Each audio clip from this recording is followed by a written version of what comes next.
tout doit servir à l'amour, et l'amoureuse à personne, non, pas même à son bien-aimé, duquel elle n'est pas servante, mais épouse, auquel elle ne lui fait pas service, mais elle lui fait amour.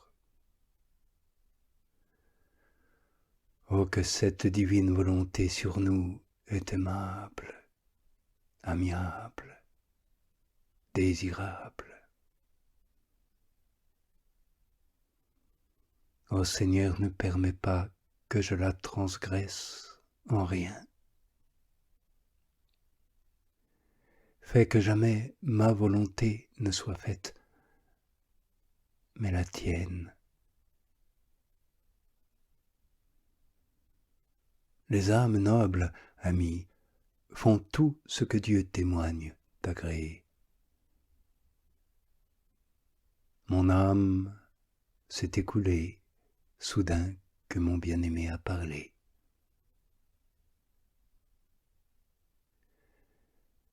Faites donc, amis, ce que le Seigneur vous conseille. Ainsi, allez au-devant de ceux qui vous auraient offensé. Les âmes qui sont promptes à suivre les sacrées inspirations, ce sont celles que le Père éternel a préparées pour être épouses de son Fils bien-aimé. Et par là, pour partager sa douce et tendre intimité. Il faut aller où l'inspiration divine nous pousse, sans changer de visage. Ayant trouvé la volonté de Dieu en notre vocation baptismale, demeurons amoureusement en celle-ci, y pratiquant les travaux selon notre mission.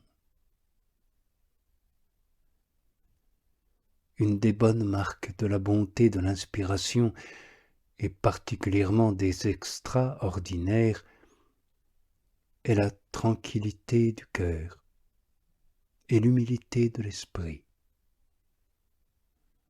Oui, la paix est inséparable de la très sainte humilité. Je parle d'une humilité noble, réelle, moelleuse, solide, qui nous rend souples à la correction, maniables et prompts à l'obéissance.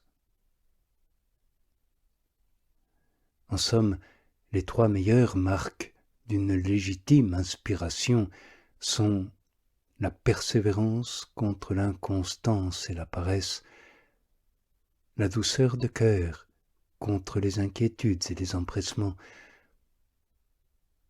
et l'humble obéissance contre l'opiniâtreté et la bizarrerie. Enfin, pour bien discerner ce qui est convenable, il faut entendre l'avis de quelques personnes véritablement spirituelles, ou s'il ne s'en rencontre pas, de se plier avec amour aux événements et aux nécessités du prochain qui vous surviendront. Enfin, il faut se résoudre, au nom de Dieu, à ne pas révoquer en doute votre choix de vie, mais le cultiver et le soutenir constamment. Et bien que les difficultés, tentations et diversités d'événements semblent faire obstacle au progrès spirituel, il faut néanmoins demeurer ferme et ne point regarder tout cela, mais considérer que si nous avions fait un autre choix que celui que le Seigneur nous a fait faire, nous eussions sans aucun doute trouvé 100 fois pis. La résolution étant ainsi saintement prise, il ne faut jamais douter de la sainteté de l'exécution. car si elle ne tient pas à nous, elle ne peut manquer. Faire autrement, c'est une marque d'un grand amour-propre, d'incroyable présomption, ou d'enfance, faiblesse, niaiserie d'esprit. Dieu, souvent, pour nous exercer en la sainte indifférence, nous inspire des desseins fort relevés, desquels pourtant il ne veut pas le succès. Lors, comme il nous faut hardiment, courageusement, et constamment commencer et suivre l'ouvrage, tandis qu'il se peut, aussi faut-il acquiescer doucement et tranquillement à l'avènement de l'entreprise, tel qu'il plaît à Dieu nous le donner, comme il lui plaît, quand il lui plaît. Oh, que bienheureuses sont de telles âmes, hardies et fortes aux entreprises que Dieu leur inspire, et souples et douces à les quitter quand Dieu en dispose ainsi. Ce sont des traits d'une indifférence très parfaite et d'un abandon à la providence très saint.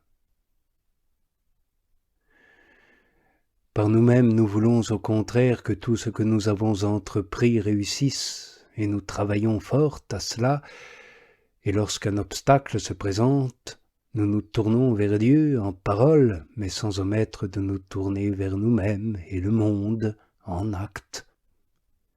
Non, ceci n'est pas bon. Et il n'est pas raisonnable que Dieu fasse toutes choses à notre gré, mais vraiment raisonnable d'attendre qu'il les fasse aux siens. Aussi, ne nous inquiétons point, amis, pour nous voir toujours novices en l'exercice des vertus, en la pratique de l'oraison. Car en la dévotion, il est bon que chacun s'estime toujours novice. Et toute la vie sur terre y est destinée à l'approbation, n'y ayant point de plus évidente marque d'être non seulement novice, mais encore digne d'expulsion et de réprobation, que de penser et se tenir pour parfait. La nécessité de servir Dieu en nous pliant à sa volonté et faire ainsi progrès en son amour dure toujours jusqu'à la mort. Et Dieu souffre que nous ayons des ennemis, et Dieu veut que nous les repoussions. Vivons donc courageusement entre l'une et l'autre volonté divine, et son soutien ne nous manquera pas. Oui, souffrons avec patience d'être assaillis, et tâchons avec vaillance de résister aux assaillants. Et si nous tombons dans quelque faute, ce qui ne manquera pas, jetons-nous simplement aux pieds de la miséricorde, avec une profonde et véritable contrition.